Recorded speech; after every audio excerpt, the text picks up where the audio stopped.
You can think of me like the horsepower hunter. Anywhere I can find one, two, three, any amount of power. If it's only one, if it's a half a horsepower, I want it. Especially when you're dealing with a Triumph 4 cylinder and a little car like that, you need all the help you can get.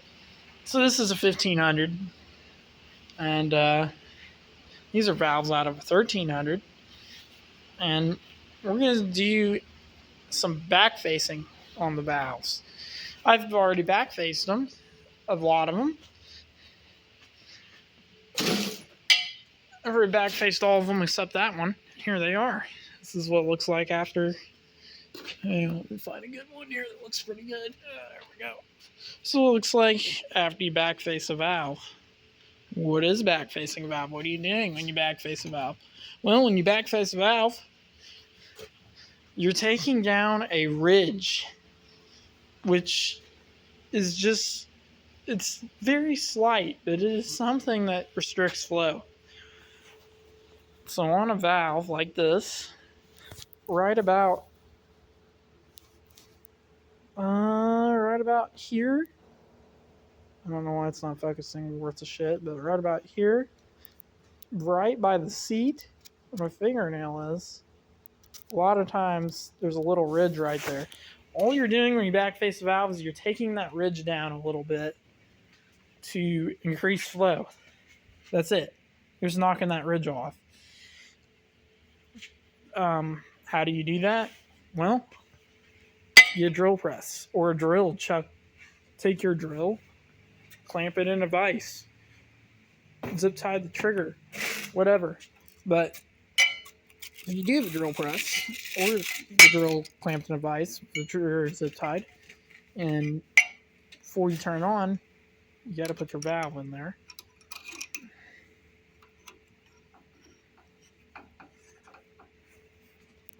Like this. Tighten it down, which it's not really moving, probably because this tool sucks, but it doesn't have to be very tight. Then what you got is a spinning valve, which is good. You know why it's good? Then what you have is a spinning valve. Then you get yourself a file. And all you got to do to take this down is carefully file this. But before you do, let me let you know, the main thing you got to be careful of is do not narrow this seat too far. If you accidentally narrow this seat too far, it will not seal, and you will have a leaky valve, which will cause you all kinds of headache. So let's do this. Let me show you. Just gently.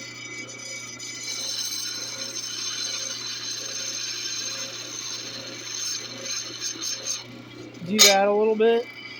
Stop. Check it. We're just going to do a tiny bit more.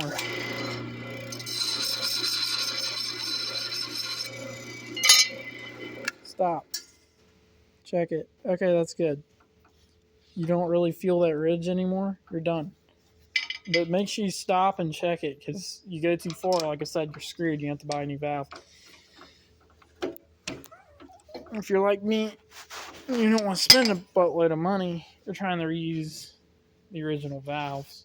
But yeah, that was my last one. They're all back face. I usually don't bother back facing the exhaust valves, which this is an exhaust valve, but I am on this engine just hoping maybe it'll give me something, because I don't have a lot of cubic inches and it's going to have to go off of revving and cam. But this valve right here is an intake, and it really matters, because your fuel, what does it do when your fuel comes down the valve and into the motor? It hits that ridge, and it has to go over that ridge before it gets into your engine, and that's why it's a restriction.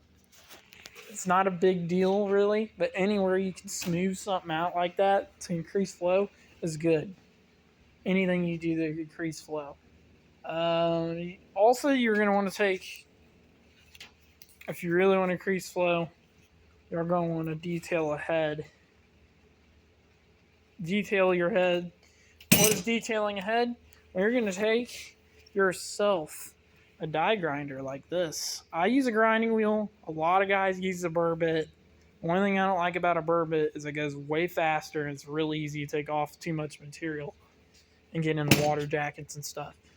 The grinder, you get a lot slower and it's a lot better if you've never done it before because you just don't eat through material as fast and screw up as easily. So this head has not been done.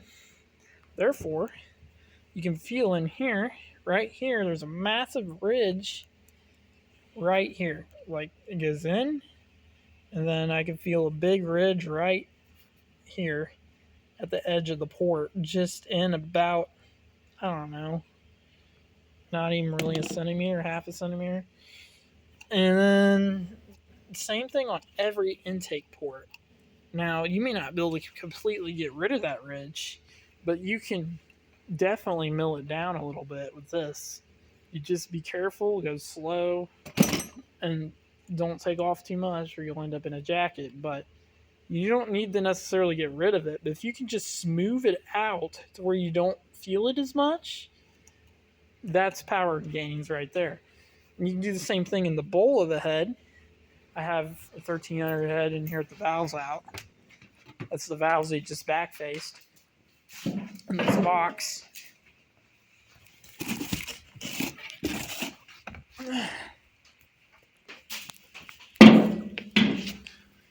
You can also do the bowls. But you gotta be really careful here to not damage the seat. You nick the seat with that die grinder. It is a trip to the machine shop to fix, have a seat put in, is what it will be. So, what you're going to do is you're going to feel in here, and anywhere you feel a casting, slag, or imperfections, you're going to go and smooth that out in the bowl here. And all you want to do is smooth out the bowl. If you nick the seat right here, you're going to have to go to the machine shop and have a new seat put in. So you don't want to do that. But you want to just smooth out any casting slag, any imperfections in the bowl. And that will free up you some horsepower. That's how you do a home port job. This one's been pretty well gone through, but I'm going to go through it again. I like to go through it in steps. I've done the exhaust. I got really smoothed out here and really good. I've done the same thing on the intake ports. And you can see where I've taken off slag and stuff because it's bare, whereas the rest still has carbon and stuff because I haven't really cleaned the head. I've just been feeling with my fingers and going through it. I've done every single port, but I am going to keep going through it, looking for stuff and every little bit of HPs we can get out and just get out of it. But that's what we're doing with this head. I'm also going to press in new valve seats. It's getting the original valves that came with the head when I bought it. And I'm just going to re-lap those. And press in new valve seats myself and sender. I'm just going to get any valve springs because I'm getting the hog ass cam, a big huge loopy camshaft. And there's the hood for the car. Yeah, there's back facing valves and a home port job, but I don't really call it a home port job because a lot of guys get porting with actually enlarging the ports and extremely modifying them. I'm not modifying them. I'm just taking out any slag or anything I can feel with my fingers that's a big ridge that's restricting flow. I'm just getting rid of that and getting it to flow like it should. Because there's, in these cheap max production heads, the manufacturers back in the day did not take the time to go through and clean up the casting. So that's all we're doing is cleaning up the casting, and we're freeing up horsepower while doing it. You can have it ported and polished, of course, professionally, but this is how you build an engine on a budget. And this is what separates the men from the boys. Really.